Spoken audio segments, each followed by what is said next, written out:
Coming up on WUFT's First at 5, the suspect in an alleged political assassination in Minnesota Saturday, finally behind bars. The manhunt it took to find him and charges he now faces. Plus, the G7 summit now underway. Top world leaders meeting in Canada this week as international and domestic tension continue to heat up. And torrential downpours turning into deadly flooding across multiple states, when you could expect those storms here in north central Florida. First at 5 starts right now.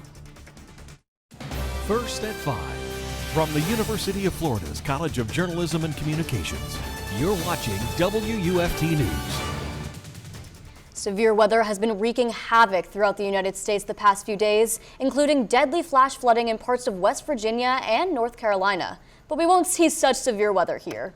Welcome to First at 5. I'm Ciara Carle. And I'm Radaysha Robinson, but the rain has certainly been coming down hard here in Gainesville.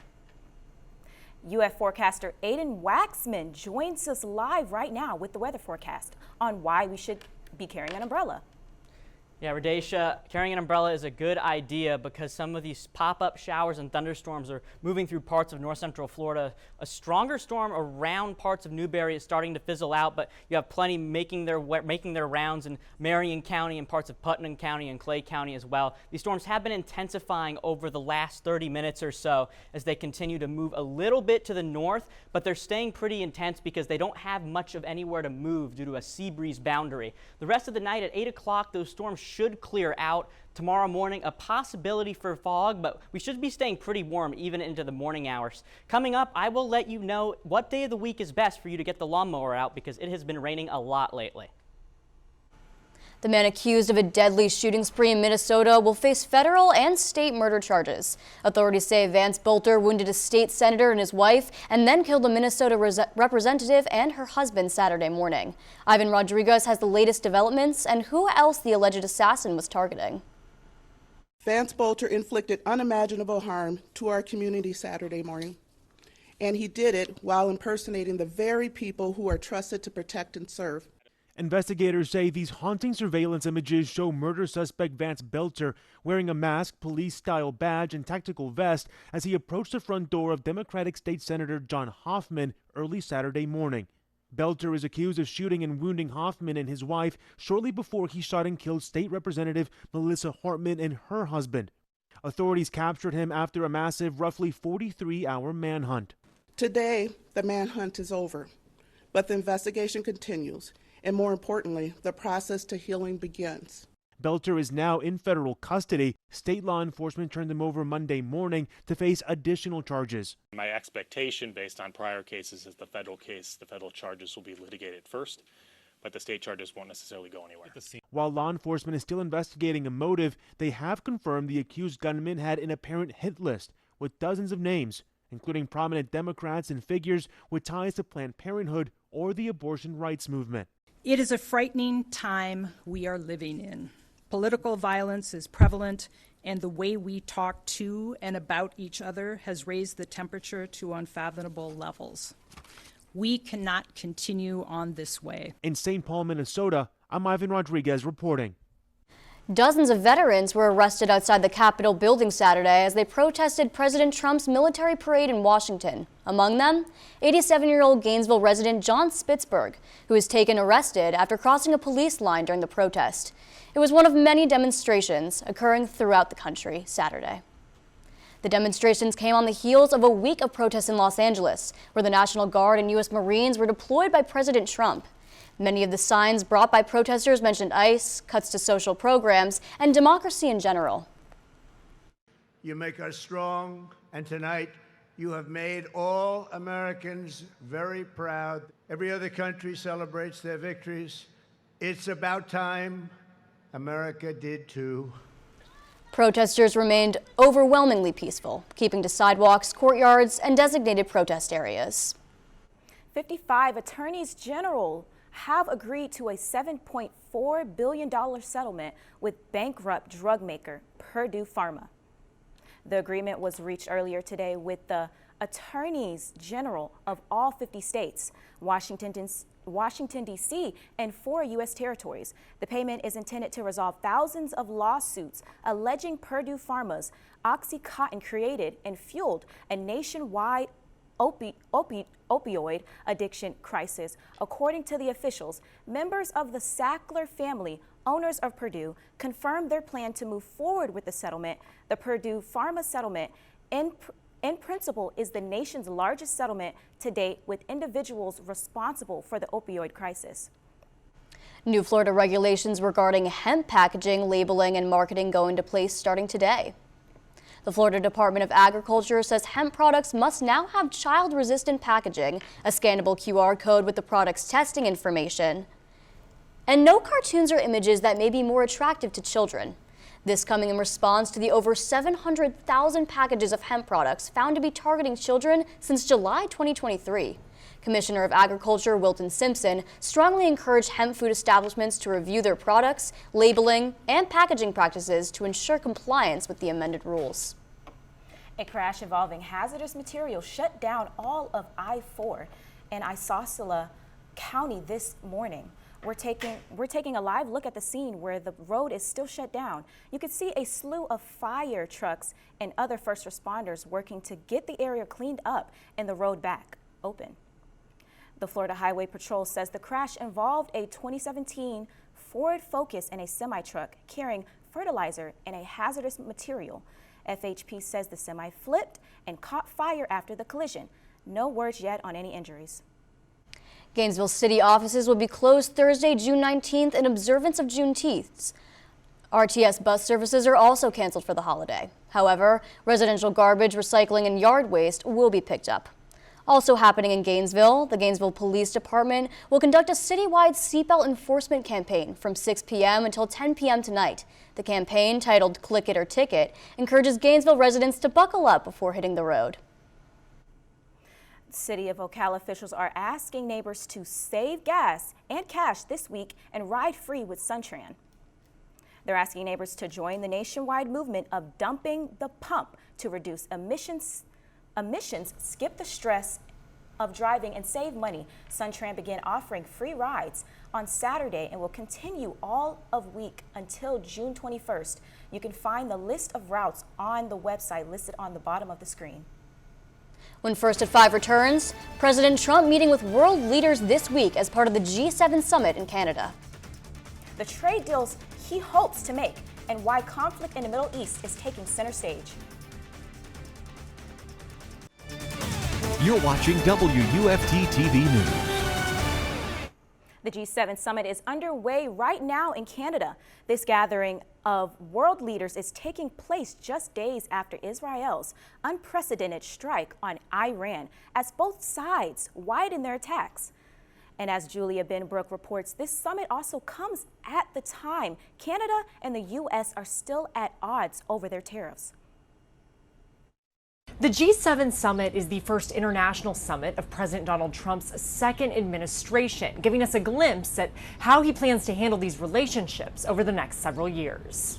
The leaders are gathering in Canada to discuss critical global issues. This marks the 50th birthday of the G7, and the G7 is nothing without U.S. leadership. Looming over the meetings, Israel's unprecedented strikes on Iran and the spiraling conflict. According to officials from multiple delegations, Trump's counterparts plan to press him on his strategy as they call for a de-escalation of hostilities. The leaders are also welcoming Ukrainian President Volodymyr Zelensky for talks this week. Ukrainian officials are hoping a positive interaction with Trump could advance Kyiv's case as European leaders push for stronger sanctions against Russia. Also top of mind, trade tensions. We're going to be talking about trade and many other things. And we have a whole group of people, some traders and some other people. I see my top economy people. The U.S. president has set a deadline that is less than a month away now for dozens of countries, including several present at the meeting, to come to trade agreements or potentially see sweeping tariffs go into effect. During Trump's first term, the G7 summits were often colored by disagreements between the U.S. president and his fellow leaders, and at times he questioned if his attendance was truly necessary. Reporting at the White House, I'm Julia Benbrook. This marks the fourth day of conflict between Israel and Iran, and escalation appears imminent. The two countries have been trading strikes since Israel first attacked Iran Thursday night. Iran's state media now saying the country is preparing its most intense and powerful strikes against Israel in the country's history. This is leading to evacuations in parts of Tel Aviv and fear among its citizens, praying for the safety of their fellow Israelis. We would have preferred that they first sort out the operation in Gaza that's lasted so long and the hostages are not returned, and only then turn to other fronts, but no one asks us. People have been killed in Israel since Friday, while the Iranian Health Ministry has reported that more than 200 people, 90% of them civilians, have been killed in Iran. Peace talks between the U.S. and Iran were called off over the weekend. Coming up, thunderstorms are affecting parts of north central Florida. I'll let you know if you'll be seeing any this evening after the break.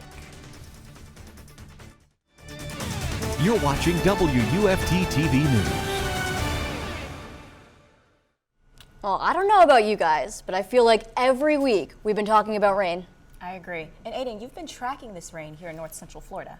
The rain really isn't moving very much either. It's been here over the past couple of weeks, and today those storms are mostly staying stationary in parts of north central Florida. Satellite and radar, you can see these showers and thunderstorms popping up across the southeast, moving to the north because of some southerly flow from the Gulf, giving these storms the moisture they need. You can see some severe thunderstorm warnings too popping up in Mississippi right now. No severe storms here necessarily, but definitely some strong thunderstorms. You can see some lightning associated with this one here in Marion County. These storms barely just inching toward the north. Those sea breezes, one from the Gulf and one from the Atlantic, kind of merging together. These storms really can't move very much, and those rain rates could be high. You can see this storm popping up right here in Alachua County, and they don't seem to be moving very much. You can actually see some thunderstorm clouds overhead the University of Florida campus right now. Some of these actually looking quite nice and well developed. It was 88 degrees earlier when we were doing practice, but now it's 82 degrees out here. It's dropped 6 degrees because of those clouds, just reducing the temperatures. And while those reduced temperatures may feel nice, it might be good to have that umbrella because the rain is about to come down in parts of Alachua County. Rest of the evening, 8 o'clock, still staying hot at 83 degrees. Those storms should taper off as we get later into the night. They don't have enough heat to feed off of, and we should have a partly cloudy night before those clouds kind of intensify again tomorrow afternoon. Temperature 86 degrees here at the Gainesville Airport, 81 at Daytona, a sea breeze cooling things off there, making it a little bit nice as long as you can escape those showers and thunderstorms. Actually a nice day to go to the beach out there. Futurecast showing Monday evening tonight possibility for some storms to pop up along 95 before those move out, and again into Tuesday we could see the possibility for some of those storms, and even Wednesday, just these scattered storms not really moving anywhere or going anywhere. We've been talking about rain a lot the past week or so, and it's here to stay for quite a while. Radar estimated rainfall over the last day. We've actually seen a lot of rain in parts of Alachua County, about 2 to 3 inches in those yellow parts, and Micanopy about 2.2 inches, 2 inches in parts of Paynes Prairie. So the flash flood risk could be pretty high in tonight. And right now, Gainesville feeling like Rainsville, over 5 inches of rain in the past 15 days. It's just quite a record. It's actually about 1.5 inches above what we usually see about this time of year. So the flash flood risk could be pretty high if we do see more of those rains. Lawnmower forecast, if you do want to go out and mow the lawn, tomorrow is actually a good day to do it. 84 degrees in the morning, could avoid some of that afternoon heat. 1 o'clock should be fine, but even at 4 o'clock is still very hot, and more importantly, the thunderstorms could roll around, so it might be a good idea to get out there earlier rather than later. Rest of the week, you can see those above average temperatures, highs about 5 degrees above what they usually are for this time of year. I'll have one final look at weather after the break. Coming up in sports, one Florida team just made a big statement on the road. Meanwhile, another one is on the brink of a title, and a few surprises are heating up the championship race coming up after the break. You're watching WUFT-TV News. Welcome to sports. I'm Luis Rodriguez Combe. The Florida Gators wrapped up the track and field season at the NCAA's Outdoor Championship with good performances from both men's and women's squads. The men's team finished 8th overall, powered by a 5th place finish in the 4x400 meter relay. Meanwhile, in the discus throw, Jacob Lemon finished 10th overall, securing All-American honors. As a team, the men see their run of 3 straight titles come to an end. On the women's side, Junior Alita Van Dalen made history, finishing second in discus competition with a school record throw of 64 and 94 meters, the highest finish ever by a Gator, man or woman, in that event. The women's team finished outside the top 2 for the first time since 2021. The Florida Gators football team has released defensive lineman Stephon Shivers. The true freshman was arrested at the beginning of the month on a third-degree felony charge of false imprisonment related to an incident involving a woman he was dating. Shiver was originally a Georgia commit before reopening his recruitment late last year. He visited Florida and signed with the Gators on December 4 and was expected to play a key role with the team this coming season. But following his arrest on June 1st, he's no longer with the program, leaving the Gators with one open scholarship spot. Monday is a day off for the Florida Panthers and Edmonton Oilers as they get set for the Game 6 of the Stanley Cup Finals on Tuesday in Sunrise. After they easily won Game 5 in Edmonton on Saturday, the Panthers can clinch their second straight Stanley Cup win on Tuesday. For the Cats, it's been all about timely goals from veterans like Brad Marchand and suffocating defense backstop by goalie star Sergei Bobrovsky. And based on how Florida playing past few games, they are almost where head coach Paul Maurice wants them. It took longer than we thought, probably because I was trying to marry two ideas. I was trying to keep the whatever we had, 387 goals, felt like the year before, to another game. I'm not trying to be humble here. This is all about the compete of the players. When your captain of your team wins Selke Awards, that's the foundation of your game.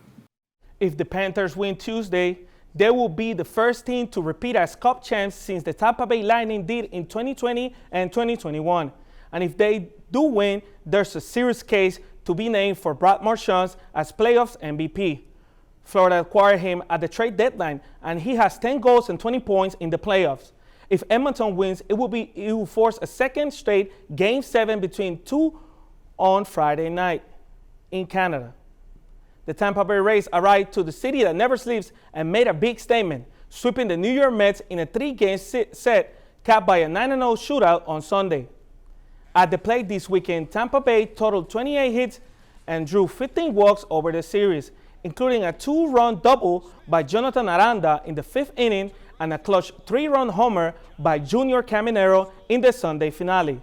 With this dominant showing, Tampa Bay extended its surge, winning 18 of their last 24 games to put them within 3.5 games of the New York Yankees atop the AL East. And finally, good news for the hot dog eating contest fans. The iconic Joey Chestnut will return to the competition this 4th of July after not competing last year. He was banned due to a sponsorship with plant-based rival brands of Nathan's. And that's all for sports. Aiden will have a final look of forecast coming up after the break. Expect some spotty showers and thunderstorms as we get through the end of the work week. It might feel really hot and muggy out there as well as we get toward Thursday and Friday, around 95 degrees. Thanks, Aiden. And thanks for joining us. We're back here tomorrow for another edition of First at 5. But your North Central Florida news is always on at WUFT.org and on all our social media platforms. See you tomorrow.